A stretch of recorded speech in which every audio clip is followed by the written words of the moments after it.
Hello, welcome to this hands-on demo distributed over 2 videos in which we will access a demo instance of a real ERP. This demo has several general objectives. It will exemplify in a real-life case several concepts discussed in previous sections, such as software as a service, client-server, open source, and database management systems. It will also illustrate the general structure of an integrated ERP encompassing multiple functional modules. And it will give you a certain feeling for how management information systems and specifically ERPs look like. However, its main objective is to highlight by tracing an individual transaction, customer order, through the order fulfillment multifunction business process, how ERPs allow specialized tasks from several functional modules to be executed seamlessly on each individual transaction.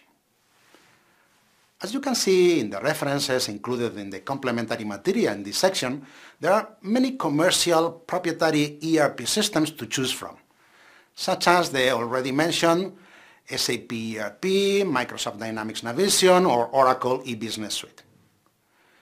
There are also several open source solutions, such as the one we will use in this session, Odoo.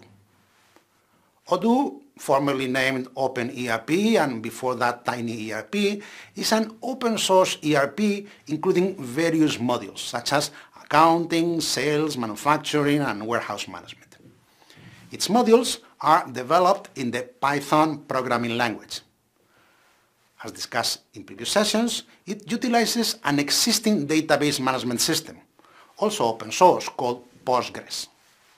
Thus, if you feel like and you are brave enough, you can access Odoo's website, download and install in your computer Odoo's software and the Postgres database management system, configure the whole thing and give it a go.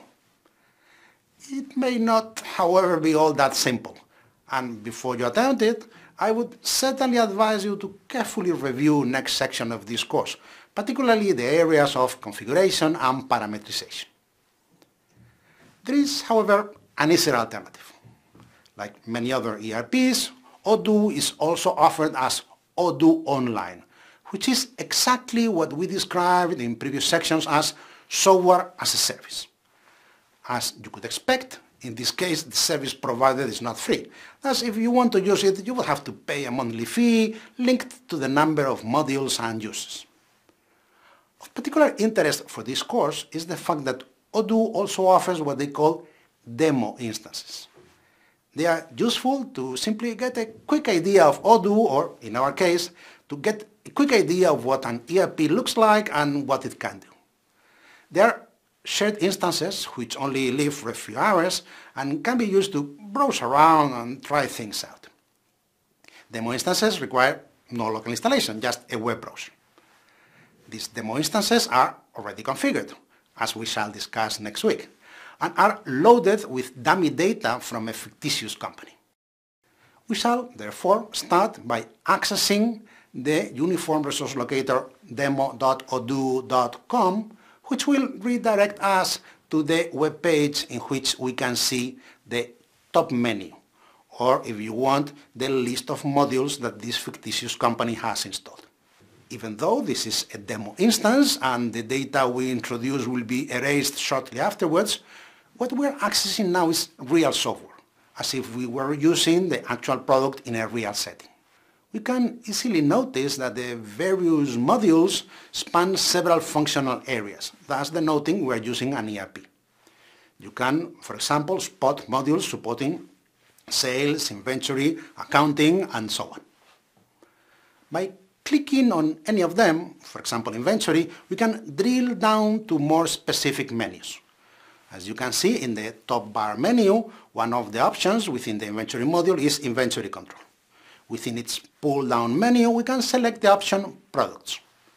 This instructs the appropriate programs within the inventory module to retrieve from the database through the Postgres database management system data on the various products and display it in aggregate form. We can go deeper by selecting a specific product, such as the iPad mini, and checking how many units are available. Thus, in this first video, we have described the environment based on a real ERP in which this demo takes place, and use it as an illustration of various concepts presented in previous sections.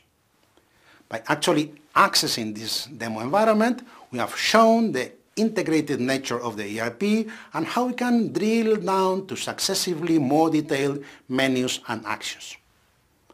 In the next video, we will illustrate how ERPs support integrated business processes by following an individual business transaction, a customer order, from its inception until its completion. Don't miss it. I will see you there.